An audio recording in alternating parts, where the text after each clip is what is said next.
This is Burning Brightly, a podcast for Christian moms who are feeling called to build a business and share their light with the world. I'm Bonnie Wiscombe, a life coach, mom, and entrepreneur, and I'm honored to be your guide as you face this business building adventure full of highs, lows, and everything in between. This is where we help each other find the courage to shine.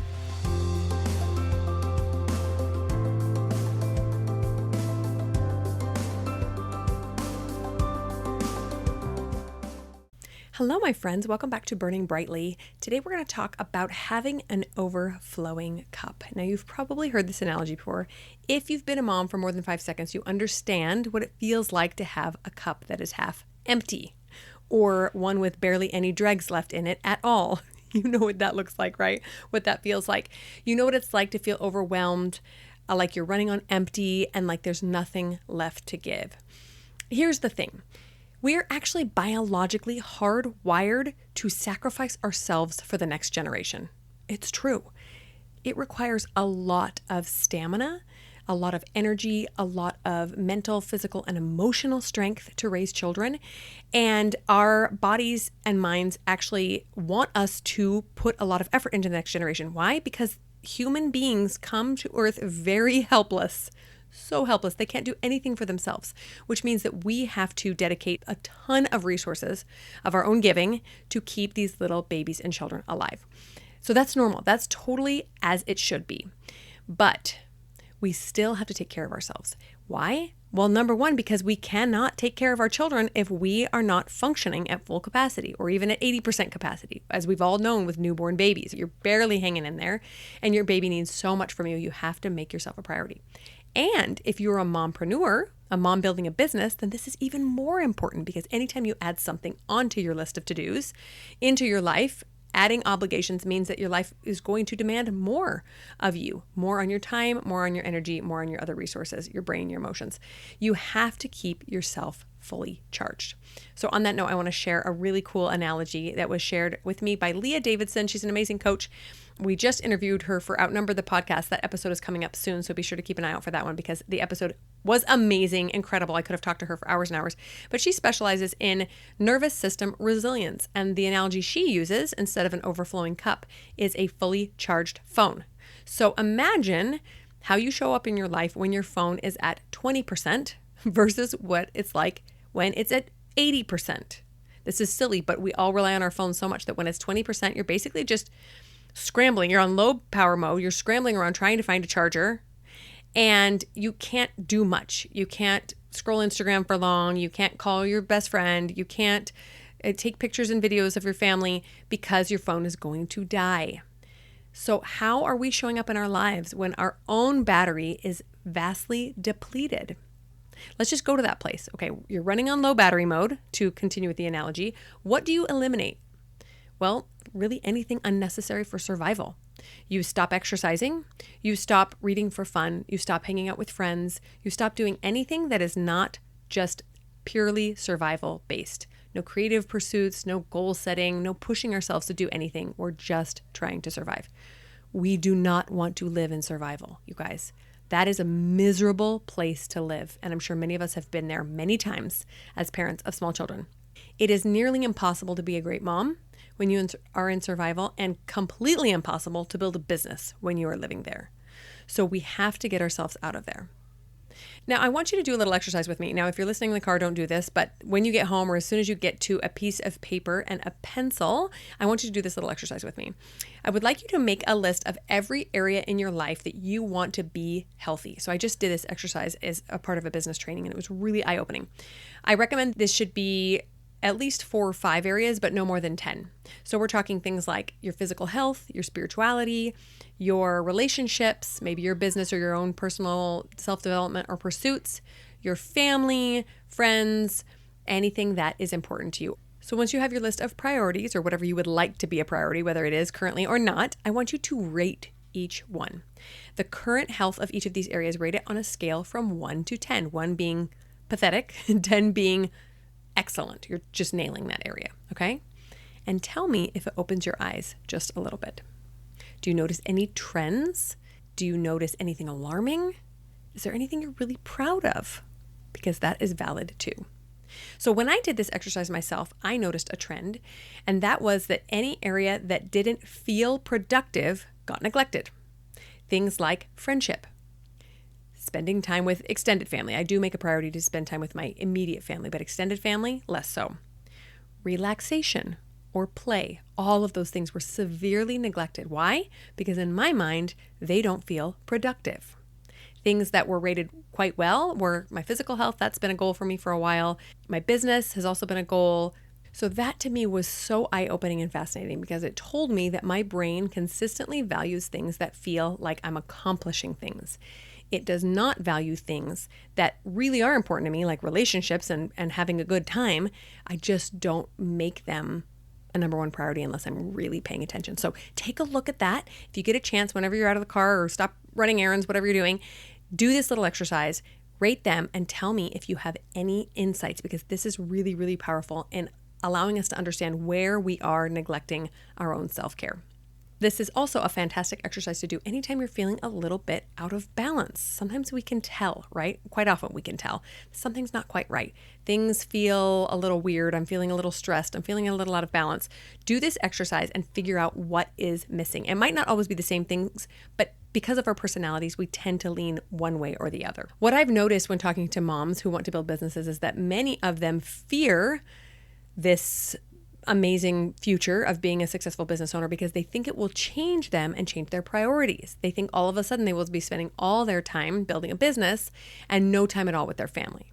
I find this to not be true for the most part, but it is important to realize when our tendencies are to be workaholics or our tendencies are to play too much instead of spending time with our loved ones. So we've gotten to a place where we realize we're neglecting some areas. We realize that our cup is running a little bit low, battery's running a little low. What do we do? Sometimes looking at that list of all the areas where we'd like to accomplish things and bring balance and health into our life, it can seem very overwhelming. But we have to start somewhere. And I highly recommend starting with whatever gets you back into feeling peace. Peace is something that the world does not value nearly enough. I think inner peace, that feeling that everything is as it should be. Now, it doesn't mean life has to be perfect. It doesn't mean your kids are obeying, and it doesn't mean your house is always clean. It just means that you are at peace with the life that you are living. Now, when I think about the things that bring me peace, there are some that are kind of energizing, right? Like going for a run is very peaceful to me, even though it brings up my heart rate and gets me moving. There are things that kind of slow my heart rate and slow me down a little bit that also bring me peace, like lying in a hammock and reading a book. Fantastic way to get some inner peace, right? And those are the ones that I generally want to look for because I do tend to be a little bit high-strung, a little bit over-energized. And maybe you're the opposite. Maybe it's hard for you to energize yourself. It's hard for you to meet your goals when you're feeling like you're in survival mode. Maybe you do need to energize yourself a little bit more. So make a short list of all the things that you could do with just a few minutes on your hands to bring you some of that inner peace. It might look like something physically relaxing, like I said, a hammock or a rocking chair, maybe going on a leisurely walk or a really slow bike ride. For me, it often also looks like no or very little stimulus. So I'm always on the go and very often listening to something educational or exciting or uplifting or connecting with friends on Marco Polo. If I want to find inner peace, I let go of all that stimulus.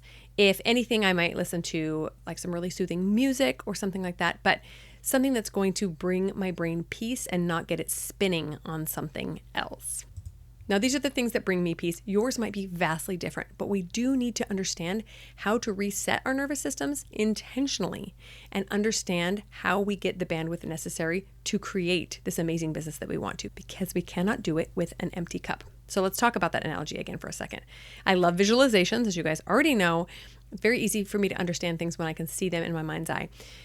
We're not actually filling our cup and then letting it be drained over and over and over. When that happens to us, we can feel it and it doesn't feel very good. Instead, we want to keep our cup full and allow whatever overflows to flow into all the other areas of our lives. So what that means is our first priority is filling our own cup. It's our own self-care so that we then have enough to serve in our business, in our church, in our families, in our communities. Does that make sense?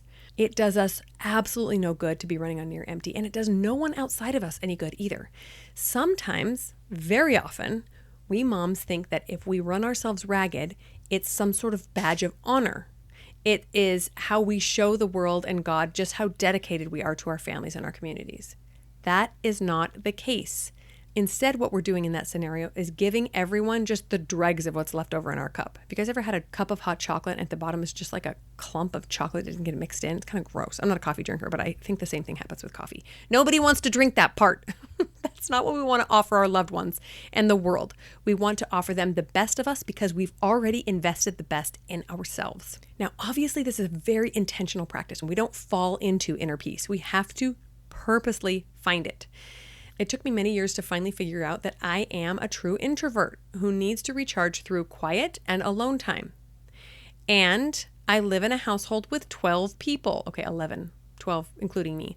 And they're never gone because I homeschool them. They're always here. So this means that in order for me to get that time to recharge, it's very intentional. I regularly lock myself in rooms so that I can reset myself and have the bandwidth necessary to care for my children and build my business. It is a full-time job trying to figure out how to show up as an amazing and patient mom, how to be a creative businesswoman and a loving wife without losing my mind. So if you're feeling that way, this is totally normal. But this is one of the wonderful things about life, to learn how to grow and to learn how to put ourselves first. Ensuring that you are healthy and happy has to be your number one priority. Catering to your family and your loved ones and your acquaintances' whims is not your first priority. It can't be. You have to charge the phone first. All right, so let's talk for just a second about what this looks like on a daily or a weekly basis. Now, I'm going to tell you a hard truth. This might not be fun to hear if you are a box checker like me, but you are not going to get all these priorities to fit into your life on a daily basis. It's impossible. There are too many things we want to do with our life. I personally don't even get to them all on a weekly basis, and that is okay. That is perfectly normal. This is a very personal thing. Nobody else can tell you what your daily, weekly, and monthly priorities are going to be. But I have found that all of my priorities have to fit in at least monthly. That's what I try to do. So here's an example of how that works for me. Daily priorities look like trying to eat healthy, getting good sleep, doing some work on my business, reading scriptures and praying, and some sort of relaxation. I try to read a book for fun a few minutes every day, and some sort of family time. I mean, that's a tall order in just 24 hours, especially when I'm spending 8 of those sleeping. But those are my goals on a daily basis. On a weekly basis, I incorporate exercise, so usually 3 or 4 times a week, but definitely not a daily thing, so I don't beat myself up when that's not a daily thing. Seeing friends, usually just in passing at church or carpool drop-off. I try to incorporate a little more relaxation on Saturdays and Sundays. I work on my home, maybe some home projects or organization, cleaning, and some worship service on Sunday. We go to church. And then on a monthly basis, I incorporate a little bit more in-depth friend time. Maybe I'll have a double date night with my husband and some of our friends. Maybe I'll go to lunch with a friend. Maybe I'll do some deeper home or work projects, like something that requires a little bit more time and effort. Maybe I'll take some time away with my husband or a little getaway with my friends. I don't do that every month, but I do try to do something a little bit more in depth every month.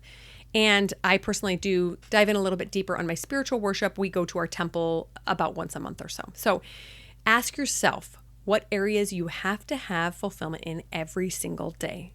And those are by and large going to be the things that keep you running on full. Okay. And then weekly and monthly, you can incorporate more of those service opportunities where you're getting outside of your own personal bubble and you're caring for those around you in the world, in your community, in your church congregation. So friends, let me just remind you that our habits create our destiny.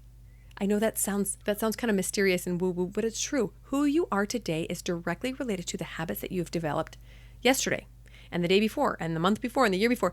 Who we want to be next week, next month, next year depends on our habits today. And if you don't want to be a crazy psycho running around with her head cut off, totally overwhelmed and stressed out, care for yourself first today.